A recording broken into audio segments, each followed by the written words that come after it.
भोजपुर जिल्लाको परिचय। भोजपुर जिल्लाको क्षेत्रफल 4 सिमाना, समुद्र सतहदेखिको उचाइ, अक्षांश, देशान्तर लगायतका कुराहरूसँगै प्रस्तुत गरिएको यस जिल्लाको नक्साबाट प्रष्ट हुन्छ।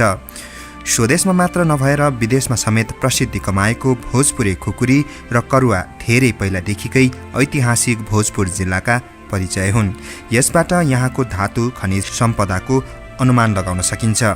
यहाँ खनिजको कति सम्भावना थियो र छ भन्ने कुरा विक्रम सम्वत 1872 सालमा नेपाल सरकारबाट पैसा वा सिक्का काट्ने टक्सार खुलाएकोबाट पनि प्रष्ट हुन्छ। उत्तर दक्षिणी लाम्चिएको यो जिल्लाको औसत लम्बाइ करिब 93 किलोमिटर छ भने पूर्व पश्चिमको औसत चौडाइ करिब 35 किलोमिटर रहेको छ। नेपाल एकीकरणपछि पूर्वी गौडा धनकुटाबाट यो क्षेत्र प्रशासित भए पनि माझ किराँतको नामले पुकारिन्थ्यो भने राणाकालीन समयमा पूर्व 4 नम्बर भोजपुर एक प्रशासनिक एकाइ थियो। विक्रम सम्वत 2018 सालमा प्रशासकीय क्षेत्र 14 अञ्चल 75 जिल्लामा विभाजन गरे पश्चात यो जिल्ला पहिले सगरमाथा र विक्रम सम्वत 2032 सालदेखि कोशी अञ्चल अन्तर्गत पर्दछ। धनकुटाको हिलेबाट 92.5 किलोमिटर उत्तर पश्चिममा सदरमुकाम भोजपुर बजार रहेको छ। नामाकरण। यस जिल्लाको पुरानो नाम सिद्धिपुर थियो। यस क्षेत्रको प्रसिद्ध धार्मिक स्थल सिद्धिकालीको नामबाट यसको नामाकरण भएको हुन सक्दछ। राजा पृथ्वीनारायण शाहले माझ किराँत विजय गर्दै आउँदा यस ठाउँलाई जितेपछि जितेको खुसियालीमा ठुलो भोज खाएको र बाँकी रहेको भोज यही ठाउँमा पुरेर गएको हुनाले यसको नाम सिद्धिपुरबाट भोजपुर रहन गएको हो भन्ने किम्वदन्ती रहेको छ। अर्को भनाइअनुसार पहिले यस जिल्लाको उच्च पहाडी क्षेत्रको जङ्गलमा भोजपत्रको रुखहरू प्रशस्त पाइने हुनाले यसको नाम भोजपुर रहन गएको भन्ने पनि लोकोक्ति पाइन्छ। ऐतिहासिक पृष्ठभूमि।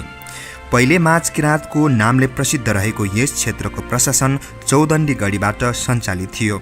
ससाना गढी र थुमहरूमा विभाजित यो क्षेत्रमा विभिन्न किराँती राजाहरूले राज्य गर्दथे।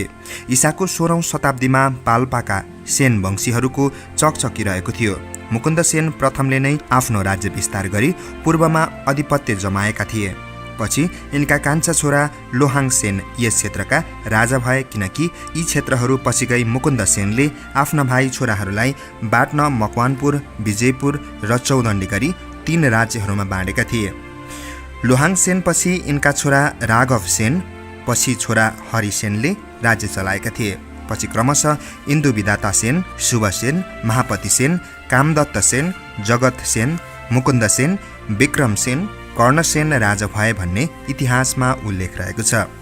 प्राय सेन राज्यमा दिवान मन्त्री भई राईहरूले प्रशासन चलाउँथे।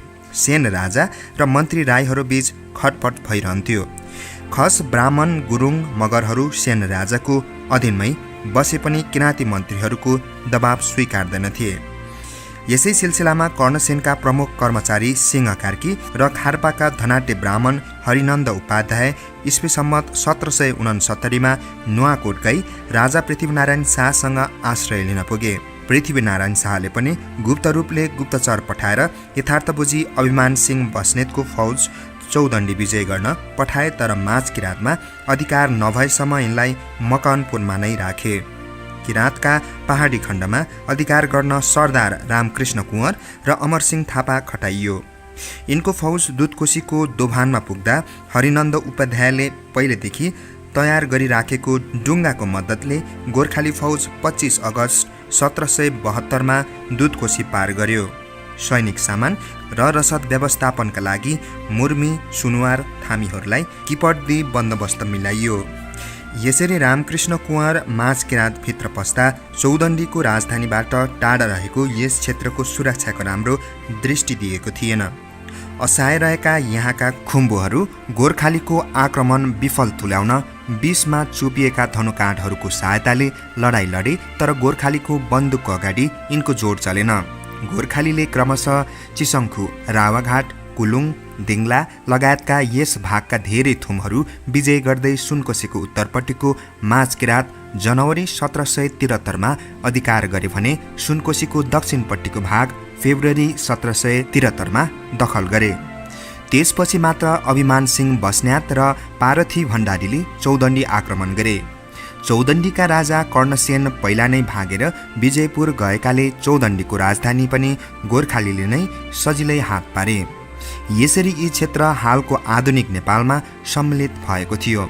किराँत परम्परा रीतिस्थिति यथावत रहने गरी किपट जमिनको विशेष अधिकार सहितको हुकुम सुनाई त्यस क्षेत्रमा शान्ति स्थापना गरियो। हरिनन्द उपाध्यायले गोर्खाली फौजलाई सहयोग गरे बापत ठूलो वीरता बक्सिस पाएका थिए।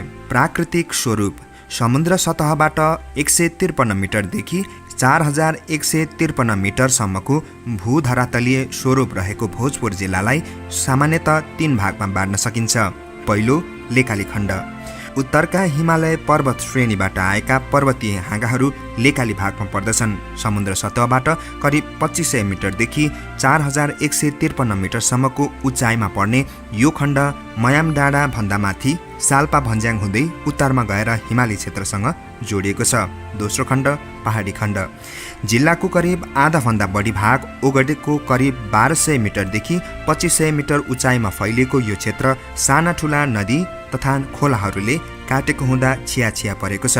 यो खण्ड अन्तर्गत ट्याम्के डाँडा, मयाम डाँडा, राप्चा मिमचोक, साउने डाँडा, बिरोड डाँडा प्रमुख रहेका छन्। तेस्रो खण्ड बेसी वाटार। लगभग 153 मिटरदेखि 1200 मिटरसम्म साना ठुला नदी खोलाहरूले पहाडी भागलाई काटेर बनाइएको बेसी खोज टार तथा उपत्यकालाई यस जिल्लाको यो खण्डमा राख्न सकिन्छ।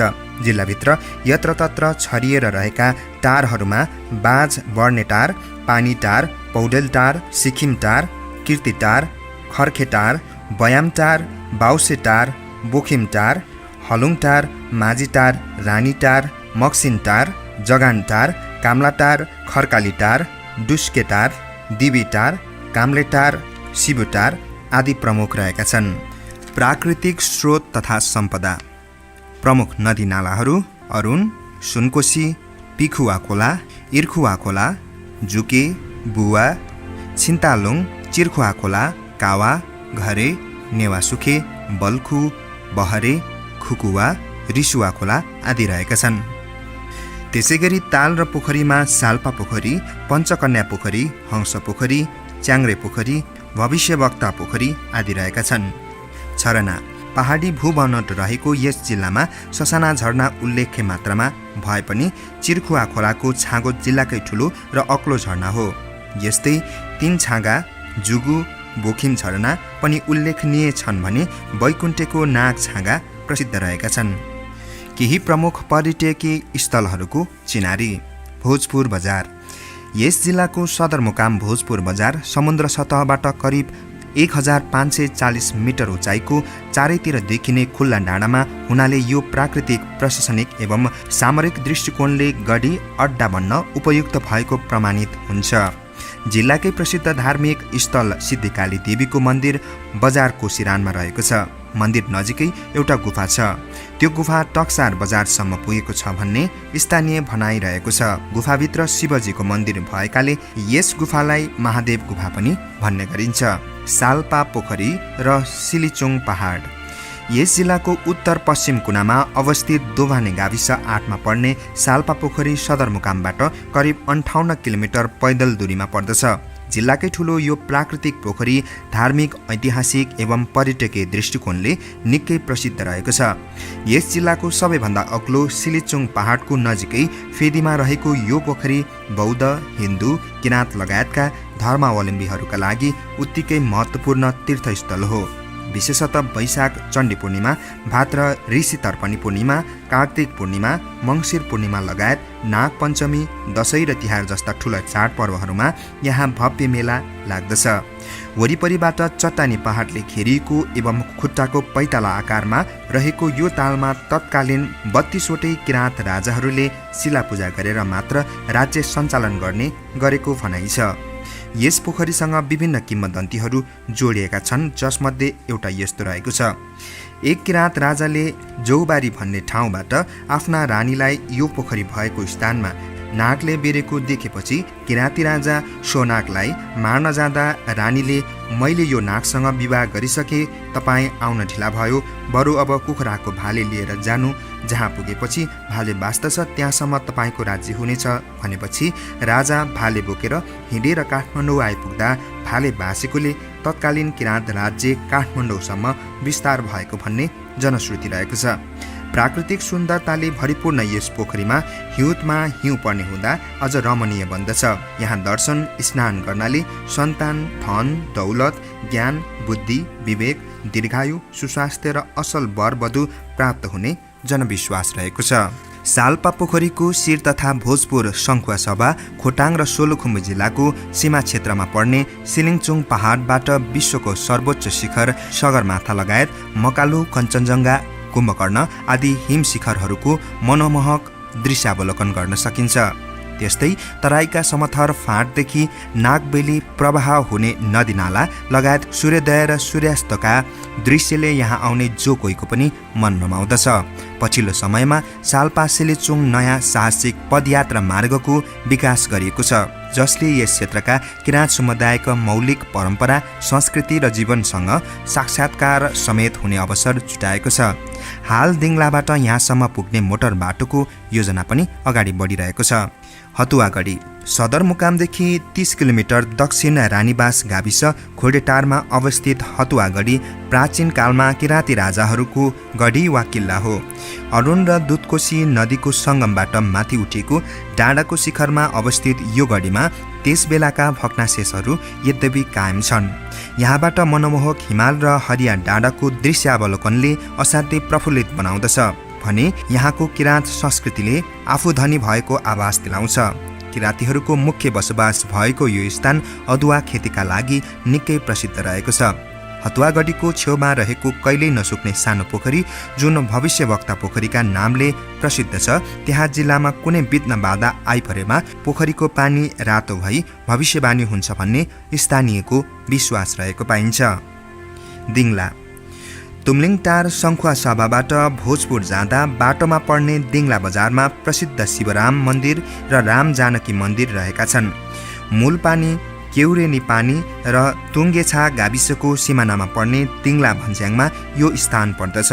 विक्रम सम्वत 1932 सालमा दिङलाका आवाल ब्रह्मचारी बालागुरु षडानन्दले संस्कृत पाठशाला स्थापना गरे, जुन नेपालको इतिहासमा जनस्तरबाट स्थापना भएको पहिलो पाठशाला हो। हाल षडानन्द उच्च माविको नामले सञ्चालन भइरहेको यस पाठशालाले भोजपुरको शैक्षिक विकासमा ठूलो योगदान पुर्याएको छ। अरुण नदीको छेउमा अवस्थित यो स्थानमा कुम्भकर्ण हिमालको मनमोहक दृश्य र अरुण नदीको नागबेली प्रवाह देख्न सकिन्छ। साथै यस क्षेत्रमा जगडाको वन भनिने श्रीखण्डको दुर्लभ मनोरम जङ्गल रहेको छ। गोल्मा राजा गोल्मा रानी यो भोजपुर जिल्लाको अर्को पौराणिक स्थान हो।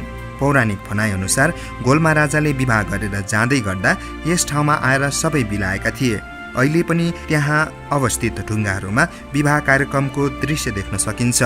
यो गोल्मा राजा गोल्मा रानी चट्टान क्षेत्र बैकुण्ठे गाविसमा पर्दछ।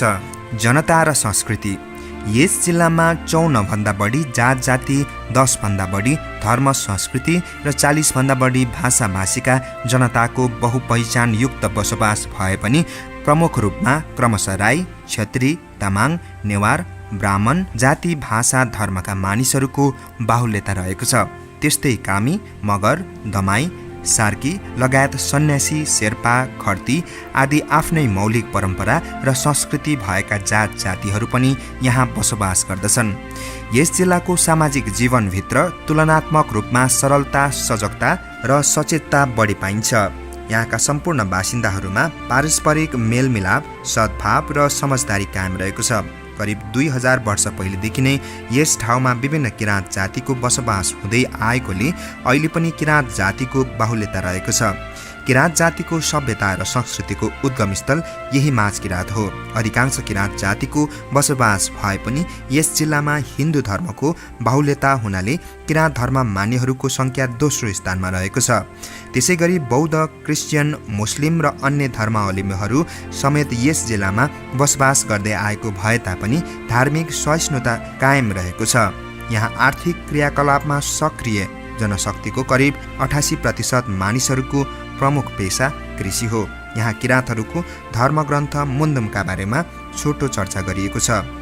मुन्दुम धार्मिक तथा पौराणिक ग्रन्थ मुन्दुममा किराँती समुदाय राई, लिम्बू, याखा, तामाङ, सुनवार आदिको धर्म, संस्कृति, आचार विचार, इतिहास, विधि विधानको बारेमा चर्चा गरिएको छ। श्री जङ्गाले सम्पादन तथा प्रचार प्रसार गरेको यो धार्मिक ग्रन्थमा श्लोकबद्ध रूपमा व्यक्ति विशेषको मात्र वर्णन नगरी प्राकृतिक नदीनाला, वन जङ्गल, पहाड पर्वत, जीव जन्तु आदि बारे पनि सूक्ष्म वर्णन गरी प्रकृतिलाई नै शक्तिवान ईश्वर मानिएको छ। प्रकृतिको पूजा र रक्षा गरेमा मानव जाति सुखी र समृद्ध हुन सक्छ भन्ने यस ग्रन्थको सार तत्त्व हो। किराँती जातिका धर्मगुरु नोछुङ मुन्दुमका मर्मज्ञ मानिने हुँदा उनले यसको पाठ प्रवचन गर्ने गर्दछन्। पारुहाङ सुम्निमाको पूजा गर्ने किराँतीहरूको यो ग्रन्थ पूर्ण रूपमा लिपिबद्ध भइ नसकेकोले श्रुति परम्परामा नै सीमित भएको पाइन्छ। भोजपुरका प्रमुख व्यापारिक केन्द्रहरू भोजपुर बजार, दिङ्ला बजार, घोरेटार बजार, दावा बजार, च्याङ्ग्रे बजार, माणेडाँडा बजार, चम्पे बजार, कोट बजार आदि रहेका छन्। दर्शकवृन्दहरू, तपाईलाई भोजपुर जिल्लाको परिचय कस्तो लाग्यो? कृपया आफ्नो प्रतिक्रिया दिनुहोला। कहाँबाट हेर्दै हुनुहुन्छ कमेन्ट गर्नुहोला।